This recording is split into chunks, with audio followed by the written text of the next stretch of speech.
Hi,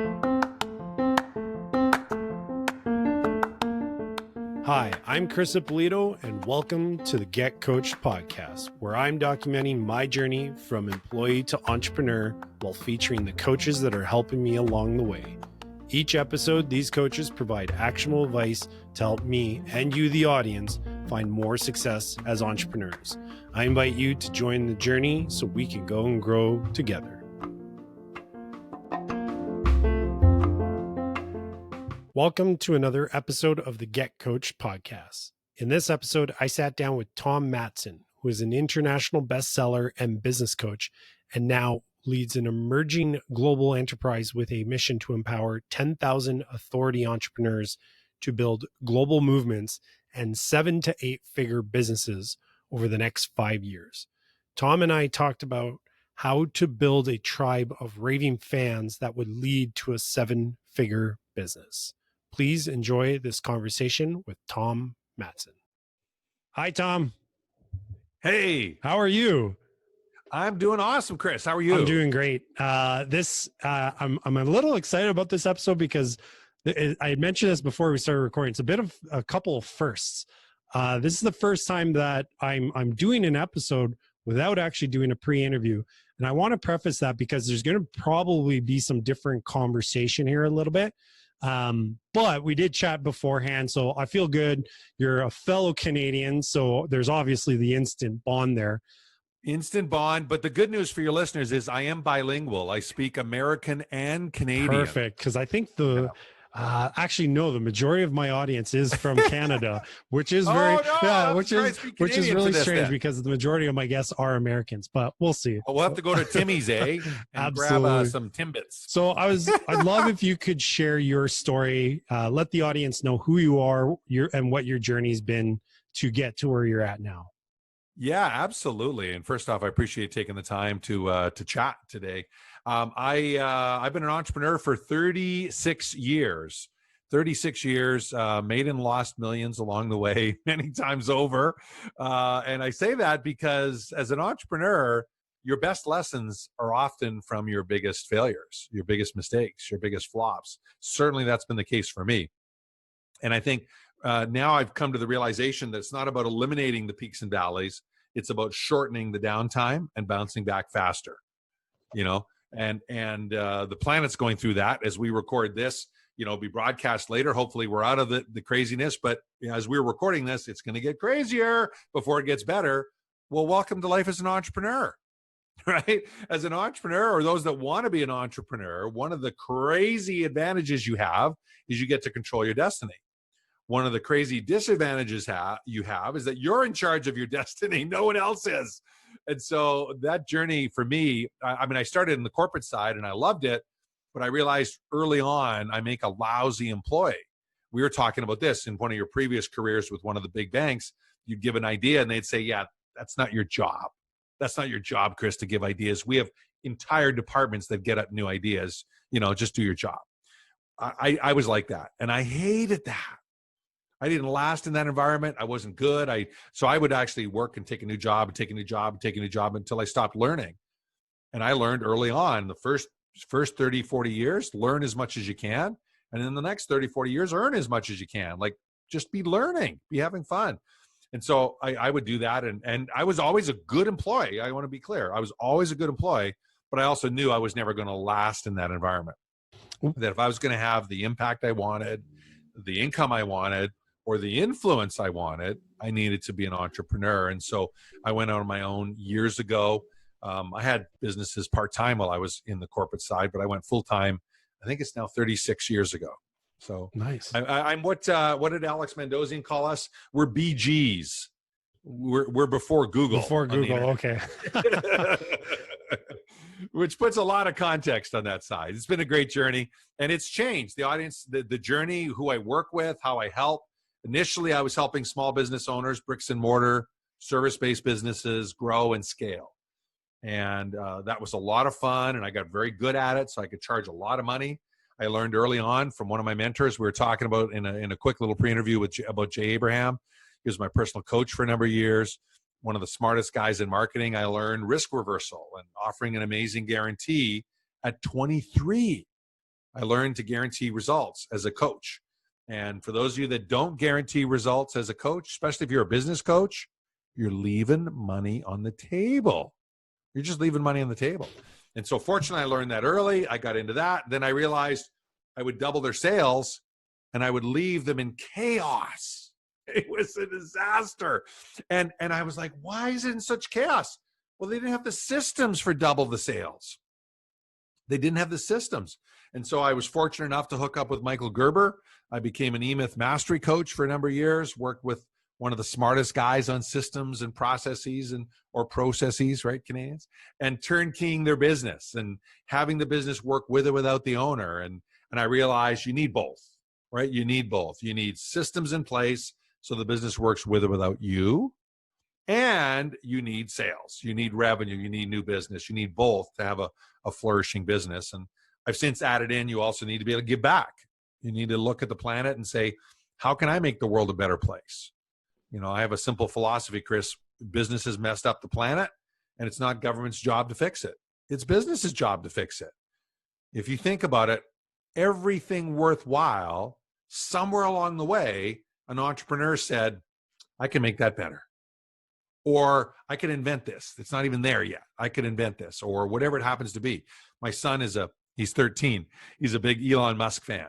And I guess today he tweeted out as we record this that Elon Musk has predicted he's going to have a flying Tesla within 6 years. That's crazy. And like anyone else in the world, I'd be like, what a nutcase. And Elon, I'm like, can I put a deposit down? Can I put a deposit down? Like, will he pull it off in 6 years? Probably not. But if he sets it as a goal, the odds of him pulling it off are really good, like really impressive. So I just love that entrepreneurial spirit, always have. And now my journey really is about helping authority entrepreneurs. That's what I call it. People that have knowledge and wisdom, package that knowledge and wisdom and sell it to the world and make a really good living at it. What I call a 7-figure income. So, because nowadays there's a lot of things you can do with your money, but you got to have it if you're going to make that impact in the world. Right. If you're going to give back, if you're going to make a difference. And that comes with building an income that's commensurate with that. So that's a quick summary. How's that? That was good. I like that. I know in your bio, you'd mentioned that you'd built like 82 different businesses. Is that number still up to date, or is it now like 83 or 84? That's out of date. If I updated it, it would probably be 87 right now. But 82 is what our PR team has got in the press release. Right. So I didn't want to change that with everyone. But yeah, I love, and for years loved starting businesses. In the last 20 years, it's primarily been joint ventures. So we'll partner up and we'll say, okay, you're really good at that. I'm really good at this. Let's partner up and do something together. I look for what I call 1 + 1 is 11, right? That the combination isn't just two of us putting our resources together, then one of us is redundant, right? But if together, what we come up with is so much better than the separate parts, that's a good strategic alliance or joint venture. And so that's what most of them are now. I look for ways to leverage impact, influence, and income. And I like doing that with people. We're in the people business, even though we're cyber, right? We're in the people business, and that's how we connect and make a difference. Well, if anything, I think being cyber just opens up the opportunities for more people to connect with, right? So rather than having to worry about like, is this guy local or in my country, you can start business ventures with somebody over in Europe or Australia or whatever. It doesn't matter. And to the Canadians listening in, you can get paid in US dollars. Yes. You know what's really fun? Getting paid in US dollars by a Canadian. Yes, I agree. Because then you've created real value in the proposition. Yeah. Hi, Myrna. Shout out to Myrna in Kelowna. It's what is the term that's used in the FIRE community is geo arbitrage. So you build a business getting paid in US dollars, but then you live in a country where the currency, like that US dollar, is actually like a higher value currency, which Canada is. It's not the biggest arbitrage, but there's people that live like in Mexico or Thailand, and they build their business making US dollars, and obviously like they're like, I'm rolling in it because of the exchange rate So Yeah. I love that. A question I wanted to ask, because I love asking this, especially with somebody who's had so many different businesses, and I'm sure, and I know you share this, is that you've had a lot of failures, but in hindsight, so looking back at some of those losses, what would be one of the losses that ended up turning out to be one of the most valuable lessons learned? Oh, that's easy. That's easy. It's pretty dramatic too, and it's got a Canadian twist. Oh, I like it. We were building indoor golf training center franchises. So the sport of golf, indoor, learning how to golf, guaranteed results from lessons, big indoor training centers. And we were franchising them and growing. And we decided as part of our expansion strategy to go public. And so we did what technically is called an RTO, like a reverse takeover on the Toronto Stock Exchange, the TSX Venture, it was called then, which is the mini exchange in Canada on the West Coast. And knew nothing about that world whatsoever, but knew lots about the other world. And so as we started to grow and realized that was our path, we said, we got to bring a CEO in when we go public to take over who's got public company experience. Because I didn't know a lot, but I knew that the public company world was filled with sharks. And we wanted someone who could take that on. And so we could flourish as we did that. And so we had hired a firm to do a job search to replace me. And we had 600 and some candidates on the list, and they narrowed it down to the top 12. And myself and the board interviewed all the 12, and we narrowed it down to the top 2. And they were both way overqualified for this company, but awesome and interested and wanting to be part of it and wanting to help us scale and break through. And we took the top guy and made him an offer, and he said yes. And we're like, fantastic. So we brought him in, and vastly overqualified. And I stepped aside as part of the plan, and he took over. And my wife said, you can't put him in there. You can't put him in that role. He's a shark. And we're like, well, we know he's a shark. We want a shark because we're going into the public company world. We need someone that can, swim with the sharks and hold our own. And of course, famous words. 6 months later, he takes all the cash out of the till. We miss a filing. The company's delisted. And I famously go from $21 million in an IPO into $10 million in debt in 6 easy months. Holy moly. And it turns out that when I stepped down, the contract that prevented him from doing that was changed by him, but I was no longer there to be the check and balance. And so he was able to change it as CEO. And he took the funds, not illegally, but rather as an advance on payment, which he was then able to say he could do, knowing full well the company would get delisted. And it caused this cascading effect. And I realized many months later, the biggest single lesson is never go into business with sharks. Go into business with dolphins if you're a dolphin. If you're a shark, go into business with sharks, fine, you can kill each other and have fun. But if you're a dolphin, if you want to make the world a better place, if you're a team player, if you believe in fun, if you believe in, the spirit of play, you do not go into business with a shark because their job is to eat you. That's their job. And so who's the fool? Well, in this situation, it was me. Right. I was the CEO. I was the guy that signed off on it. I knew he was a shark, Chris. I knew it. I actually wanted that. That's how silly I was. I wanted that shark. So when he sharked us, which is the clean way of saying what he did, what a surprise. He's being a shark. That's his job. He then bought out a major restaurant chain in the States with a venture capital firm, put that into receivership, put a separate capital group, bought that whole bankrupt restaurant chain, 10 cents on the dollar, and is now the CEO of that restaurant chain, laughing all the way to the bank, and he's burned hundreds of millions of dollars along the way. That's what he does. That's crazy. That's what he does. And so the lesson for those of you tuning in is if you're not prepared to give your checkbook to your new partner and let them run with it, they're not a partner for you yet. Like you got to have that level of trust, that level of belief that this person, man, it wouldn't matter. I give my checkbook, they'll take care of me like they are me. Totally trust them. If not, you can still do like joint ventures, just don't go into business. Right. I lost a lot of money in that transaction, but it was the single most important lesson of my life. Yeah. For business. Yeah. Business and that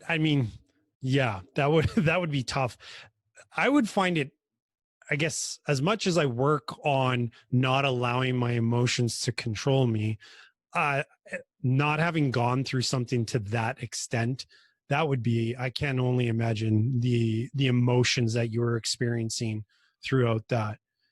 Well, How did it was you, it was staggering. yeah, It was staggering, and because the as entrepreneurs, one of the characteristics, and for those of you that are thinking of making the leap, one of the characteristics of a good entrepreneur is you want accountability on your shoulders, right? You want the puck in the final few minutes, right? You want the shot at the 3-point line when the game's on the line. You want that. And if you don't want that, you don't want to be an entrepreneur. mm, So what happens when you go through something traumatic like this, you blame yourself 100%. Now, in this situation, I had stepped down from the C-suite. I had stepped down from the board, which wasn't planned for 2 years, but he made it a condition of the deal. Now we know why, right, yeah, because the check and balance would have been there. So I mean, I totally had lots of reasons to blame myself, but in the end, there was nothing I could have done. Nothing I could have done in that scenario except not hire the shark. hmm, Except not hire the shark. But this guy was so qualified for what we wanted to do and had such resume and background and personality and charm and the ability to, raise capital in the markets as we grew. So it took a long time, though, to get out of the blame game, right? Pointing at that person and 3 fingers are coming back. We all know that analogy. When you point at someone, 3 fingers are pointing back at you. It took a long time. I was mad and bitter and frustrated and several years. Ultimately, it ended my marriage, Chris. Ultimately, in my marriage, 5 more years later. So the cascading effect of these things, right there are people hear about business failures and they think, oh, that's bad. But if you've ever known anyone that's gone through it, it almost always ends in divorce. It almost always ends in family stress and trauma, and sometimes much worse. And so I never treat a business failure lightly. Anyone's. As a result, I've become a pretty good friend or advisor when people are going through problems. It's like, okay, this too shall pass, Fred. Don't worry about it. Let's talk about the real problems here, because that's not really a problem. You think it's a problem, but it's not really. yeah. Let's talk. Which is the value of having someone in your corner who's gone through a lot of these types of experiences. Yeah, and a lot of people forget you can get people like that on your advisory board for next to nothing in the beginning. Yeah. Cup of coffee. Right? A cup of coffee, a glass of wine, a friendly word. Amazing entrepreneurs that have been there, done that, got the t-shirt will help you if you just ask. My private coaching rate's $2,500 US an hour, and I will sit as an advisor for free. Why is that? Because they asked. They asked. I liked them. We had some rapport. There was something about where they're going. I shared their vision or their mission. For me, it's a value screen. Right? Because I've learned that. But, I don't charge them my going rate. They couldn't.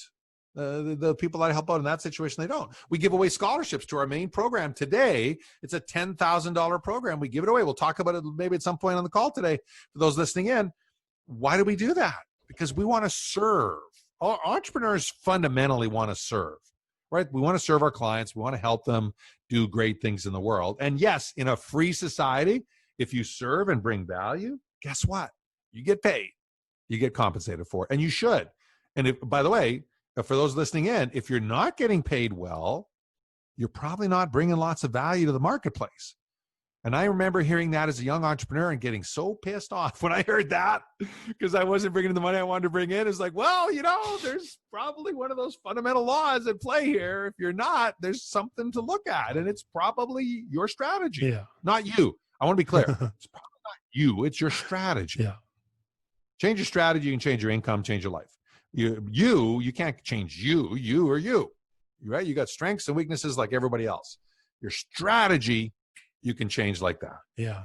And that was one of the things I wanted to chat with you today was actually one of the strategies that you teach on, which is how to get top experts in your respective field to promote you to their list. Because there's a very common saying in marketing is the money is in the list, and it should be repeated. The money is in the list. Grow your list and your business will grow. So when I saw that course, I was like, that's it. That's what I want to talk to Tom about, because for me, that is a big focus of what I'm doing, or attempting to do anyways, with the podcast, the business, is growing a mailing list, because I know it's that list that will become the asset regardless of whether the podcast shifts and I do something different, or I shift businesses or whatever it is. So I'd love to explore that a little bit. And obviously we're not going to be able to get into like the thick of things, because I'm sure it's a longer course. Well, it's a 3-hour masterclass we do for free, so we can actually get the links to people later. But we can certainly cover all 5 strategies in the time we have. Let's do that. Why don't do you mind running through those 5? And I might. Well, before we do, let's talk about why it's so important for people tuning in. Perfect. Because there's 2 parts to what you said that's so important. First off, the list. I actually call it a tribe. I call it a tribe, not a list, for one very important reason. A list that doesn't care about you and what you're doing and the journey you're on is digital waste. It's not something valuable. I used to play that game, and it's just not. On the other hand, someone who opts in and they care about you and your podcast, Chris, and the message you're sharing and what you're doing, that has the potential to become a raving fan. 5,000 tribe members will lead to 500 raving fans. 500 raving fans, you have a 7-figure business. Plain and simple. So for everyone tuning in fact, my Twitter handle is Raving Fans, the number 4, and life, Raving Fans for life, because the whole purpose of business is to create raving fans. A lot of people don't know that. Sorry, Michael Gerber. It's not more profit or more life. It's to create raving fans. Raving fans are more loyal when you mess up. Lord knows I need that. Most of us need that. Number 1. Number 2, they willingly refer people to you unsolicited, because they're a raving fan. They're not just a happy customer. They're a raving fan. Yeah. And number 3, they seek you out to spend more with you and go deeper with you. That's the business you want to think about. It's not customers or clients, or not happy clients. It's raving fans. And so that all comes from building a tribe. And the easiest, fastest way to do that is by finding someone else that has your tribe in their audience and add value to their audience. And we'll talk about different ways to get in front of that in a moment. But if you can do that well, you can cut years off your learning curve. Years. There are strategies now I'll share with you today that would have cut my 36-year journey in a quarter and produced far more results. But I didn't know them then. And there weren't podcasts then. There wasn't even darn Google.com then. So shall we jump into some of the 5 strategies? Yeah, I'm very eager to hear some of these. All right. So the first one, if you're going to swing above your pay grade, and that's what we're talking about here, right? We're talking about interviewing people or getting on their shows or getting involved in their summits that are way beyond where you're currently at. They're not better people than you. They're just further down the journey than you. And therefore, they have a bigger tribe almost always. And they have more influence and more income, more impact. The first is you got to appeal to nobler instincts. You need to appeal to nobler instincts. You need to talk about the benefit and the transformation of your work on their tribe. So important. I get people approaching me all the time to be on summits or giveaways or interviews or podcasts all the time. And it amazes me how little context there is around this, right? See, our job is not to promote you, the listener. Our job is to help our tribe. Right. So you need to speak in languages that help our tribe. How will it help our tribe? You can talk about the penalty of not taking action if you want a little bit, but if you're really batting above your pay grade, yeah, there's not a lot of leverage on that. No, because I can just go make more money elsewhere. Yeah. Now, one of the easiest ways to do this is to create what I call a strategic philanthropy relationship. So I'll give you an example. Last year, we did this summit, an online summit called the Do Good and Make Money Super Summit. 90 people we interviewed, Chris. We had breakouts, we had main stage, we had keynotes, all cyber. We had 4 tracks: startup, first 100,000, first million, scaling to 8 figures. We had 8 different topics. It was this massive summit. And I had people speak on that summit that I'd known for decades and had never, ever said yes.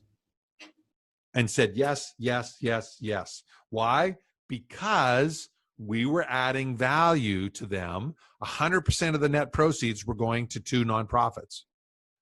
And we were very clear up front. One was run by us and one was run by our partners, and what the proceeds were for and how it was going to work and the structure behind it. And we positioned it so that they could get maximum value from their little commitment of time and or promotion marketing side support if they were going to do that too. So we were crystal clear in the game we were playing, and we built it around, I call it strategic philanthropy, right? Doing good and making money at the same time. Does that make sense? Yep. Okay. So it sounds like, and to summarize it, it's really what's in it for me, answering that question on their behalf, right? What's in it for my tribe? My tribe. That's right. Okay.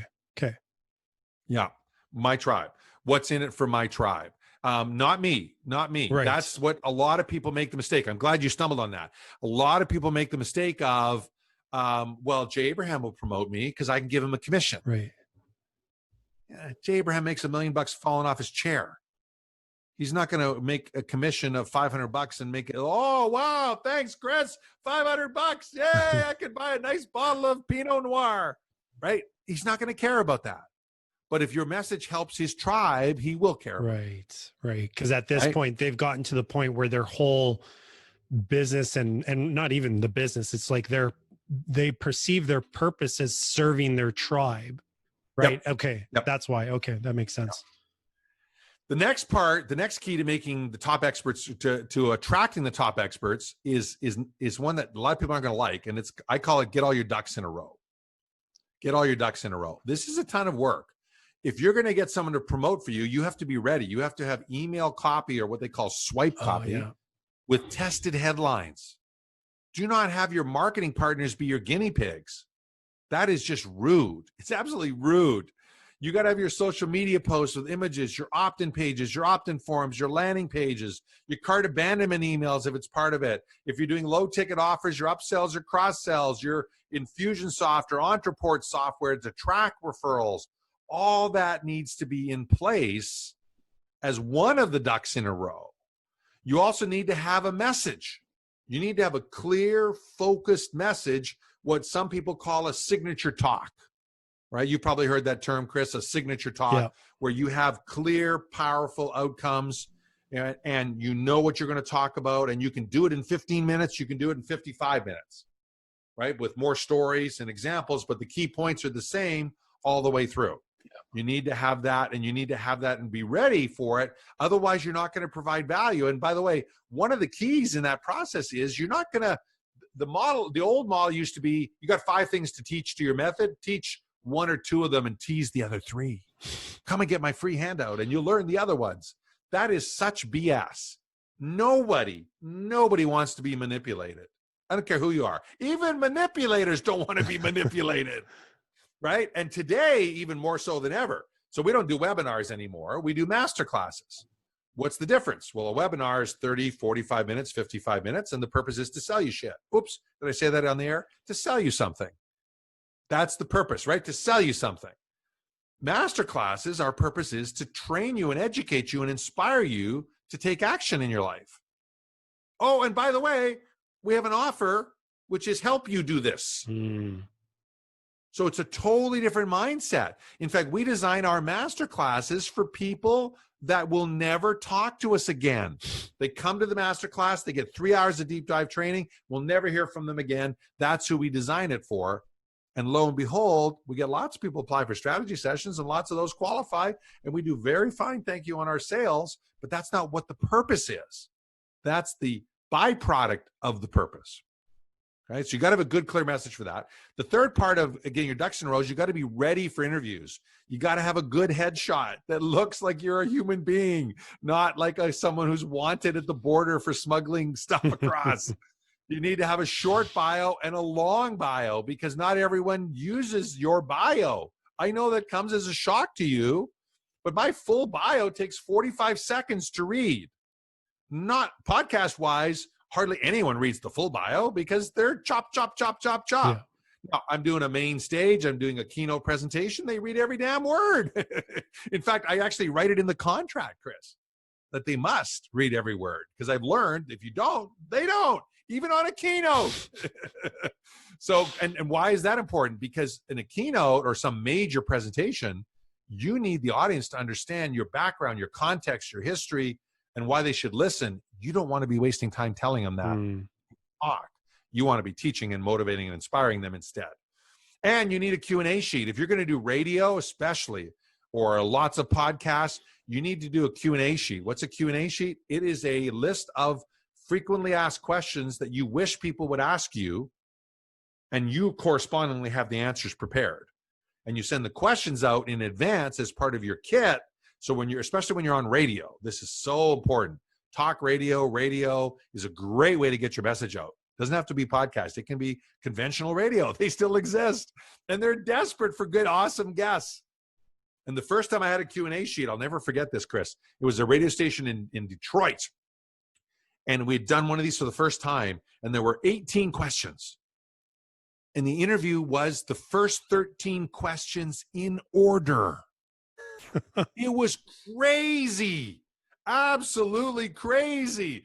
And they were so grateful and appreciative. Not only did they bring me back, not only did they plug my offer, which was a free whatever at the time, really well, but they spread the word to all of their cohorts in the syndicated network. I got all kinds of radio shows out of it. This guy's a pro. That's what a Q&A sheet means. This guy's a pro. So you got to make sure you have it, and you got at least 15 questions. And by the way, not all fluffy, please. There's got to be some hardball. At the time I was doing franchises. And so one of the questions was, aren't most franchises a ripoff? That was one of the questions on my Q&A sheet. And my answer is absolutely, you are correct. Let me give you some examples. And then I would give examples as a franchisor of why franchises were a ripoff. Guess what 2 or 3 questions down the list was? So, Tom, are there any examples of a good franchise? Well, so glad you asked, Chris. Let me tell you about some good ones. And of course, I'd give an example, and sandwiched in would be me and our brand. But I would be specific relative to the bad stuff I'd shared earlier. So I wasn't blowing smoke. I was like, no, yeah, we don't do that. Like hidden markups on products where you have to buy it no matter what. That's ridiculous. Shouldn't be done, right? That's terrible commerce to rip off your own customers. We don't do that. It's actually in our contract. In fact, in our contract, if we don't get you the best price, we get fined, not you. What? Really? How does that work? And so, that'll be part of the discussion, right? So you got to get all your ducks in a row. It takes a bit of work to have those tools in place, but it doesn't take that long, right? It doesn't take that long. It's pretty cool. Any questions about that, getting your ducks in a row? No, that one, I would say that one so far has really spoken to me for the fact that it's like, I feel like that's one of the things I know I need to do more of then, is like, I've had some of those assets to help, but not enough is basically how I feel now. But that's okay. Yeah, because and it's a tough bit of news, but when you get someone at that level ready to play with you, if you don't have it, you lose that chance. Yeah. And you lose that chance. That's why I'm like, you know what? That's okay, because if I want to reach higher, I got to just step up my game and elevate it. Right. So, and the good news is once you know what you're looking for, it doesn't take long. Right. Like you don't even have to know what the heck a Q&A sheet is beyond what I just told you. Get on Dr. Google, right? Say Q&A media sheet, Q&A sheet sample, Q&A media sample, 4 or 5 combinations, you'll have a dozen of them. Yeah. Right. And then you can look at them and see and go, oh yeah, that's great. Okay, good. And you got the idea and away. Yeah. I call that process R&D, which stands for rip off and duplicate. That's right. If you copy, here's an old adage. If you copy one person, it's plagiarism. If you copy 3 people, it's research. And by the way, in law, that's the case too. Oh, if your product is a result of 3 people's work, it is legal and research. If it's the result of one person's work you're modeling, it is actually plagiarism in law. So there's some legal background to that too. You need to do your homework on it, and you'll love it. You'll love it. Okay, so the next 3 strategies though are advanced strategies. All right. These are strategies not for the faint of heart, but they're ones that can short circuit the process and get you there really quick. And this next one is my favorite. I stumbled across this strategy. I got to say, I didn't like think it up or invent it. I stumbled across it by accident, and it's buy your way in. Buy your way in. What does that look like? In a live event, it's called a paid speaking gig, where you pay to be a speaker on their stage. Well, why the heck would you do that? Because you can make a lot of money paying to be a speaker on a stage if you've got a compelling offer, Right. if you've got an audience match, if you know how to present your signature talk in a way that makes sense. The most amount of money I've had over 2,000 live presentations, probably over 3,500 cyber and live presentations in my life where I've been the speaker, one form or another. Literally thousands, okay? The most I've ever been paid to speak is $12,500. Ask me the most I've made on a stage. Yeah. Well, how much? What is it? $250,000 Nice. for 2 hours. Would that person have paid me $250,000? No. As it turns out, they made $250,000 as well. Yeah. Now I had a partner, so I didn't put $250 in my pocket, to be fair, but we, the two of us, we put $250 in our company's pocket, and they put $250,000 in their pocket. Happened to be T. Harv Eker's Guerrilla Business School the first year we did it. And we did it for several years because he loved us. Why? Because we made him a lot of money. We made him a lot of money. So today, when you're getting started, if you know what you're doing and you've got a compelling offer and a value proposition, you can buy your way on main stage. You can buy your way on breakout stages. And those two venues can be super lucrative. To getting the full revenue share deals, you got to have a track record. You got to have a reputation. Those are not easy because people don't give those away easily because they're very risky in terms of if you suck, they suck. Right? Yeah. So you don't get those types of deals easily until you've earned your right. But the paid ones, they will almost every event out there, they'll check your references, but they'll take your money. They'll take your money. And it's a great way to do that. So look for speaking spots always, right? Get to know, make sure it's an audience fit, and be ready. If you're going to do this, be ready for their chaos. I'll tell you, they always bump you, move you, juggle you. If you're a minor speaker who's paid to be there, frankly, most event coordinators think you're a disposable commodity. Right. Blows my mind. Blows my mind how disposable. There's a guy whose name I won't share. We were a paid sponsor. In this particular case, that meant we got 2 minutes on the stage and a booth in the back, outside in the hall. 2 minutes. Day one, pre-negotiated, day one, 2 minutes.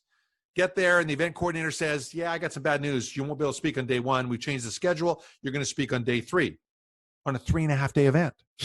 I said, really? That's terrible. I got bad news for you. And they said, what do you mean? This is the event coordinator, not the organizer, the big name. I said to the event coordinator, who I know really well, I said, I really appreciate it. I know it's not you, but the next thing I'm going to be doing is calling my California attorney, and he'll be coming down with a lawsuit today. And I'll get all the other sponsors on that because obviously we can't get a return on our investment. So we'll have to sue you for all the cost of this event. And I brought a team of people here. We actually had 3 sponsorships. And so we'll have to do that. Nothing personal, of course, you understand.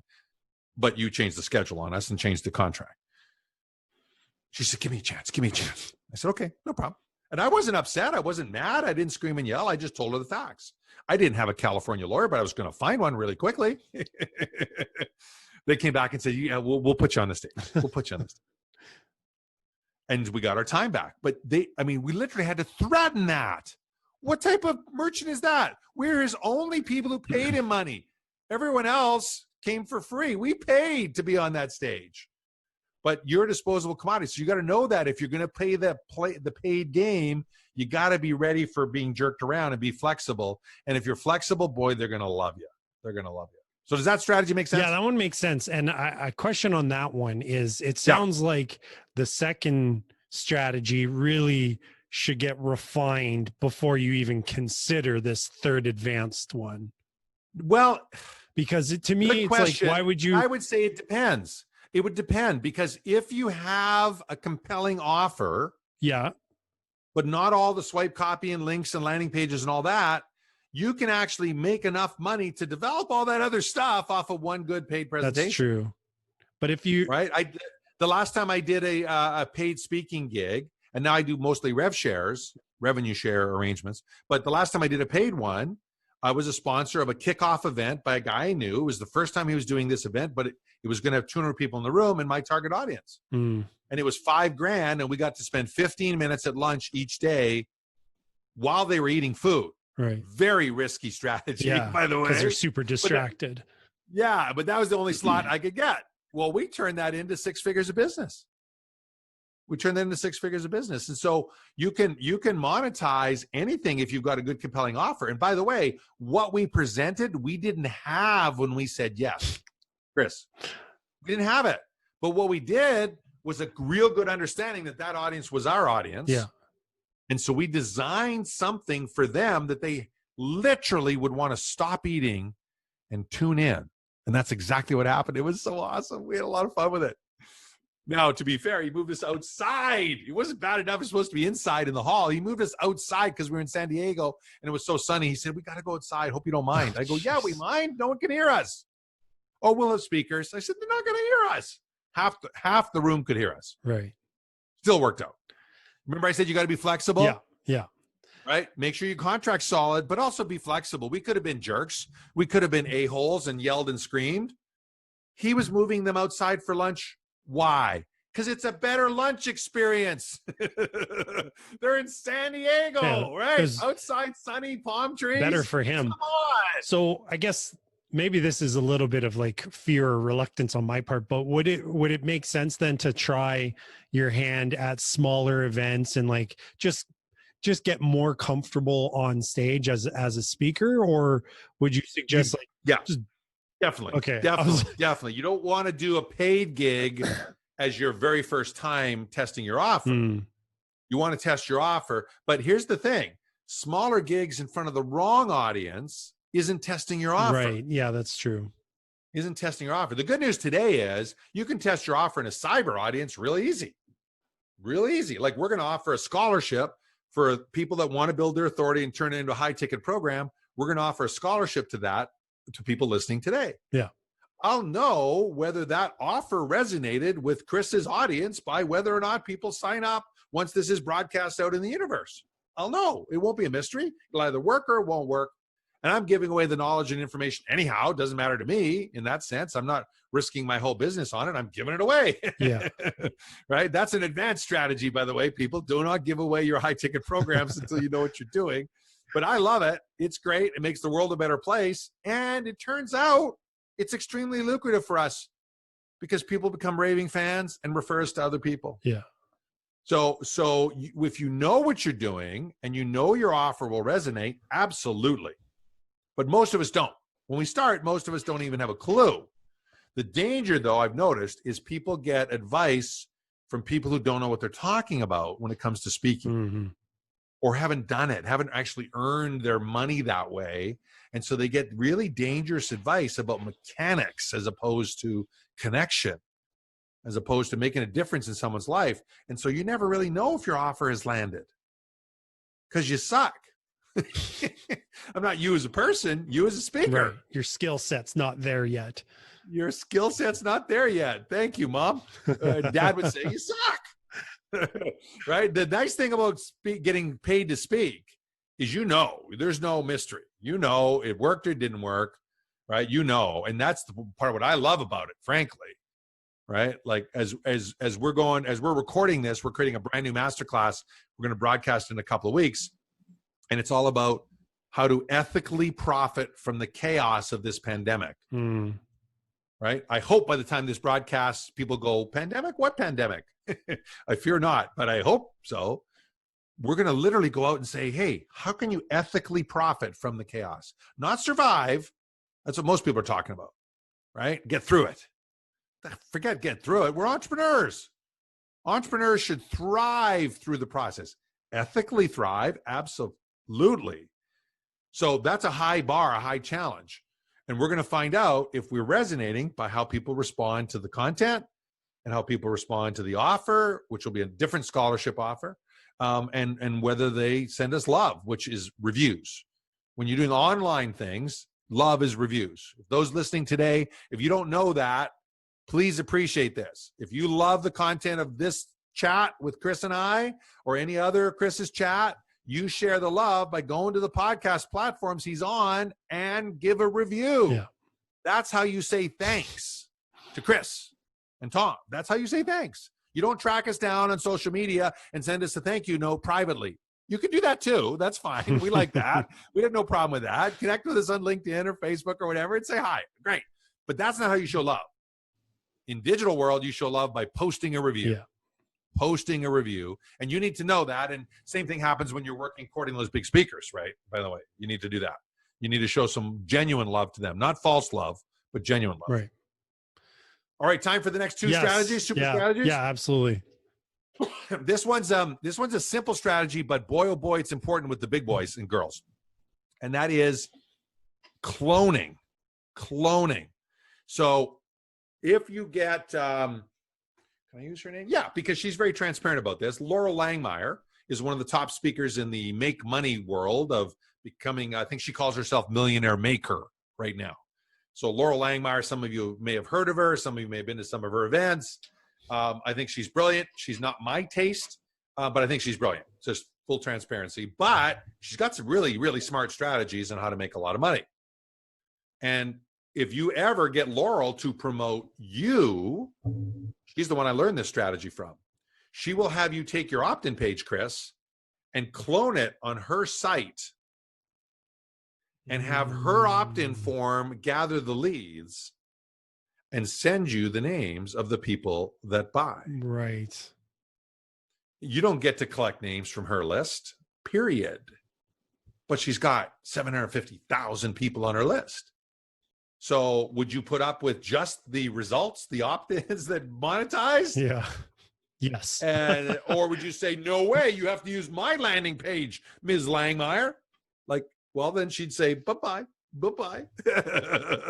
So the really heavy hitters, if you can figure out what cloning is, which your tech guys can sort out for you in no time, and offer it in advance, now you're a rock star who understands the game. And now your chances of them saying yes went way up because you're no longer an amateur. Now you're a rock star. Mm-hmm. Does that make sense? Yeah, that makes a lot of sense. Yeah. So they protect their data. As they should. I mean, they've worked hard to get to that point. They're still not, that's the thing, is like, they're still offering to support you and help you out. They're just doing it in a different way, which I mean, really, if you're not grateful for that, then you probably are in the wrong business anyways. So totally. And by the way, not all the big boys and girls want that. But those that do, if you don't want to play that game, they don't want to talk to you. Yeah. They don't want to talk to you. And the last strategy is actually 7 mini strategies wrapped into one. And it's you want to avoid being ripped off by your partner.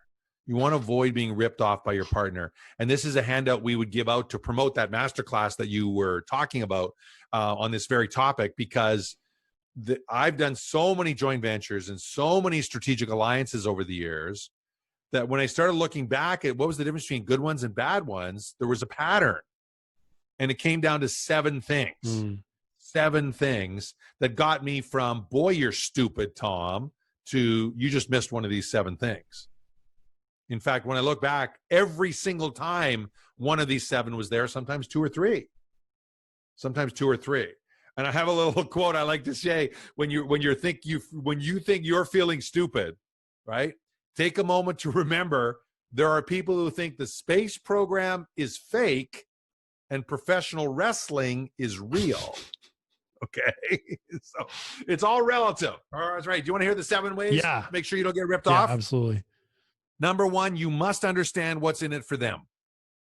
What's in it for them, right? If they have a huge list, it's not about a list build. They're not going to do this because of a list build. Mm-hmm. Right? When I had people speak at that summit I was telling you about and got some of these big names that had never spoken on any of my events before, I was fully transparent and say, you're not going to get a lot of names. You're a speaker at an online summit. you'll get 30 to 70 opt-ins. Chances are. And everyone I said that to said, thank you for your honesty, Tom. I really appreciate that. And then I would immediately follow up with, but here's what I will promise you. And I had figured out, based on them, what's in it for them. What's in it for them. So you have to have a clear understanding of what's in it for them. Number two, you got to understand, is what's in it for them consistent with their core business? Consistent with their core business. T.R. Garland is one of the heavy hitters in the what we would call heart-centered entrepreneur movement space. He's based out of San Diego. And I asked TR to be a keynote speaker at this same summit. And he'd never spoken at any of my events before. I knew TR in, passing way, but not well. But I also knew this. He raised money for his daughter's charity like he breathed. And so my approach was, as keynote speaker, we get to have a cause to go with you. How about we have your daughter's cause, and it's the cause of the day for the summit? And he said, how do I say yes, Tom? It was a 5-second conversation. The rest of the conversation was, how do we make it work for everyone? How do we make it work? And again, I didn't promise we'd raise a lot of money for that. I promised we'd raise a lot of awareness, and we promoted all day long, which we did, right? We didn't overpromise, but it was a lot. What's in it for them was consistent with their core business. Follow me? Yeah. In bigger organizations, do they have a strong internal champion? This is so important. Someone will say yes because you'll meet someone from Thinkific and they'll go, yeah, let's sponsor you. We'll do this. We'll do this. And then they come back, or they stall. And you have no strong internal champion in these large tech companies. Because of the technology world, you need a raving fan if you want someone to go to bat and change policy. Yeah. You need in business, we call it a strong internal champion. Number four, do they have the sufficient resources to hold up their end of the bargain? Right? Do they have the resources to hold up their end of the bargain? That's usually the flip side now. You're dealing with an entrepreneur and they mean well, but do they have the resources to put together what you need in a timely manner so that you can hit your deadlines? Because here's the news flash. Your big program is not their number one priority, nor should it be, right? It's not. If they are, they're an idiot, right? Unless you guys planned it to be their number one priority from scratch, why would your initiative be their number one initiative?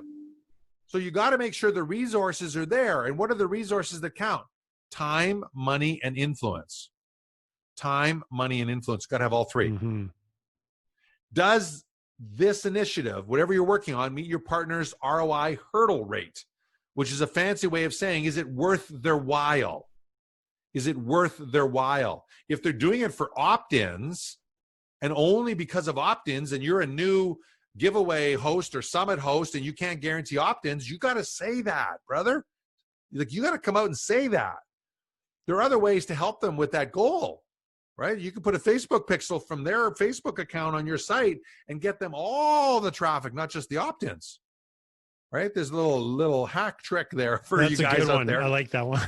Right? It's a really simple one to give some extra high value people some loving, right? But it's got to meet their ROI hurdle rate.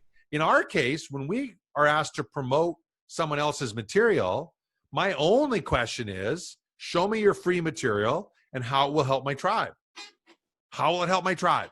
That's my ROI hurdle rate. And then the last two, would you hire their lead on this project? And what type of people are you dealing with? If you wouldn't hire them in your company, you will get ripped off. You will get ripped off. If they're a flake and you're like, I'd never hire this person, you will get ripped off. Now, ripped off in the sense of active rip off is one level, but passive ripped off happens way more. They just don't get around to it. Right? So those are the 7 ways to avoid being ripped off. If you line up those 5 strategies, including those 7 ways, you will be able to build high trust relationships. You'll be able to open up doors you've never thought possible. And if you follow up like a crazy man or crazy woman and show genuine concern and genuinely build rapport, they'll introduce you to all kinds of other people. Because I'm telling you, Chris, as sure as I'm sitting here today, 20% of the people out there do this and 80% don't. And if you're in that 20% camp, we tell each other. Word gets around. Word gets around just as fast the other direction, of course. Yeah, sometimes But faster. the good direction is what you want and what you want to do. And if you want to play the same game Chris wants to play, that's what you need to do. Does that make sense? Yeah, it does. You had mentioned, I think it was before our call, maybe it was earlier in our conversation, that one of the key things about this whole strategy was also making sure you are kind of like you're picking the right people, right? Like don't go and waste your energy on the wrong targets. Was that what those 7, like that last thing that you shared about the 7? No, that's different. Is it different? That's different. Okay. That's a really good point. So who are the people you want to be your top experts, promotional partners, or what I call your Dream 100? I learned this from Chet Holmes and Jay Abraham. Chet and Jay when they were teaching it together. Yeah. Your Dream 100 are, who are the 100 people that if they became a raving fan of you and your business would have a massively profound impact on your life going forward. They're not necessarily Oprah, or as I used to say, Donald Trump. Right? Now you can't say that because it's like good news, bad news, depending on who you're talking to, right? And if a lot of Canadians are listening in, mainly bad news, right? So but Oprah, right? People can relate to that. Oh yeah, Oprah would be on my Dream 100 list. Yeah, but would she? Yeah. Would she really be on your Dream 100 list? Because it'll take you years to penetrate that audience, if ever. And if she became a raving fan, would she have a profound impact on your business? People in the financial industry used to always say Warren Buffett. Yeah. Warren Buffett's not going to recommend Tom Matzen, right, or Chris as a financial advisor. Yeah. So don't get off your high horse. Warren Buffett's not on your Dream 100. A big one right now with commerce might be. The head of bank financing at RBC in your area might be. The head of the Treasury Bank your branch in Alberta might be, but not Warren Buffett. Yeah. So the Dream 100 needs to be people that literally, if they became raving fans, would have a profound impact on you and what you do. That's how you pick your Dream 100. A big one for digital marketers nowadays is Gary Vaynerchuk. Yes. Right? They're like, oh, my Dream 100 has Gary Vaynerchuk, which, yeah, that probably, well, especially if you're in that right space, that would help. But everybody who's in that space is trying to get his attention. And if you see the way he works, he doesn't, as much as he attempts to, there's just no way he's going to be able to give attention to everybody. So he even says it, like, if you're going to try and get my attention, you got to do something to really stand out. Yeah. And he's a great example, because if you're in alignment with what he teaches and the values he's teaching, then it's worth it. It's worth it to spend the time and money and get to know the people who know him. That's how you really court the big ones. You don't start with them. You start with the people who know them, have influence over him, right? That's one of the keys, right? So, by the way, that means the executive assistant for those people, treat them better than you treat those people. Mm-hmm. Treat them better than you treat those people. Don't treat them as executive assistants or worse staff, right? Treat them better, right? Oh, wow, so nice to meet you. Fantastic, right? I know a guy who used to court Fortune 500 CEOs, and he did it by courting the executive assistants. He would fly into Chicago. He lived in Regina at the time, so you know the distance. He would fly into Chicago, meet the executive assistant, give her a book that he thought she would like, and leave. Not even trying to meet the big guy, as part of a strategy of building high trust. And then when the relationship was there, she would insist he met the big guy. Right.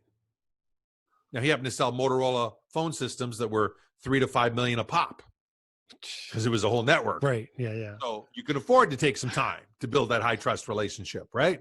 If you're, selling a book, you're probably not going to do that. So yeah, definitely pick the people you want to get to know well. And if it's joint ventures, we've been talking strategic alliances. If it's joint ventures, only bat one level above where you are. I look at joint ventures in C, B, and A. If you're at the C level of tribe and influence, don't go for the A's. It wastes too much time and money on your part. Go for the B's and other C's. Absolutely. The people at your level and the people one notch above, absolutely smart when it comes to joint ventures. You want to go for the A's? Man, you got to have your chops. You got to have all that stuff we talked about, getting your ducks in a row, and some. So I just find it's way easier to play with the B's. Yeah, play with the that makes a lot of sense. By the way, sees like small audience groups, but really have influence. Yeah. Can be incredibly effective audiences to work with. Yeah, there's even a term for them now, micro-influencers. Micro-influencers. I love it. I love it. It's the first time I heard that. Yeah, I like it's it. I love super it. popular on Instagram and TikTok now. Makes sense. Yeah. Makes sense. Which would also explain why I haven't heard of it. Yeah. Yeah. All at the same time, because I'm not a TikToker. For those of you listening in the audio world, you missed me dancing in front of the camera. Too bad for you, and fortunate for the rest of us. Tom, this has been an absolute pleasure. Tons of gold in here. I know I'm going to be re-listening to this and probably taking that course. Not probably, I will be taking that course. So I like to always wrap up the episodes though with asking a question of coming out of our conversation today, because there was so much value. What would be that one thing though that you would suggest the audience focuses on and puts the energy behind so that they can elevate themselves in this space? Great question. I love that. I would go on Amazon. I would take the topic you want to be an authority on or are an authority on and want to be more of an authority. And I would search it and find the top 20 books on that niche in Amazon. And I would take every one of those authors and put them on your Dream 100 list right away. And then start the process of high tech and high touch outreach to them. Both. Don't just do technology, right? Send them a lumpy mail. Send them some fun in the mail. Like find out their address in the first place. That'll take some work. Some of those authors will be well-known names. Many will be total strangers. You probably never even heard of them. They're actually even better because they'll love to hear from you. And then stalk them in a good way. Get on LinkedIn, Facebook, all the Twitter, different platforms that they're on. Join their groups, contribute, add value. There's lots of people who give you advice on how to build high trust relationships with them. But don't be a suck up. Don't be a goofball. Be awesome. Add value. There's the training. I like that. Thus endeth the training program, right? Yeah. Like the same thing you'd want for you, right? The same thing you'd want for you. Like, don't be a stalker, be someone supportive, right? I joke about that part of it, obviously. But do that with the top 20 in your field, and you can literally change your destiny. Yeah, I think that's really good advice. I have a Dream 100 on the way as far as it's building, because I found it hard. I'm like 100 names. That's a lot of names. So yeah, I've started adding as I come across names. I'm like, oh, they're on my list. But I didn't think of doing that though, as far as like just being really laser focused on the niche and finding 20 from that niche. So I know I'm going to do that. And I suggest everybody else do that. So thank you for that recommendation, because that's fantastic. Where can people find you? I know, I know people are going to want to learn more. So where's the best place for people to find you online and learn more about what you're doing? The best thing you can do is go to LinkedIn and connect. It's Tom Matzen, Matzen for our Canadian fans, Matzen for everyone else who doesn't know what a Z is. And connect with me on LinkedIn, and there will be a bunch of links to some awesome training there. But for those of you that have authority, or you're a hidden best kept secret and you want to have more authority, we want to give you our #1 high ticket program. We teach you how to create your own high ticket program, how to create, blueprint, validate, and sell it in 4 months. We sell this for $10,000.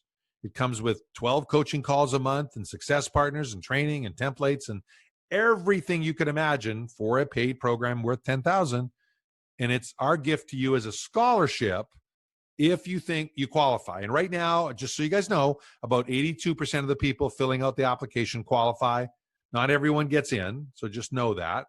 But most do. Most do. And we'll make sure that Chris has got the link in the show notes down below 100%. so that you can go there. If you want to create a 6 or a 7-figure business, packaging your wisdom and knowledge, we're going to teach you how to do it for free. Because we know we can change the world with entrepreneurs that can get their wisdom and knowledge out there, and we're going to help you do it as our gift. That is very generous, and I will be applying myself. So I will compete with everybody. No, I think that's awesome, and I really appreciate the generosity for the audience. So thank you so much, Tom. This has been an absolute pleasure. I know we're going to continue our conversations because there's just so much that I feel like I could learn from you. So yeah, thanks. Awesome. That was fantastic. Take care. Bye-bye. Thanks so much. Appreciate the time.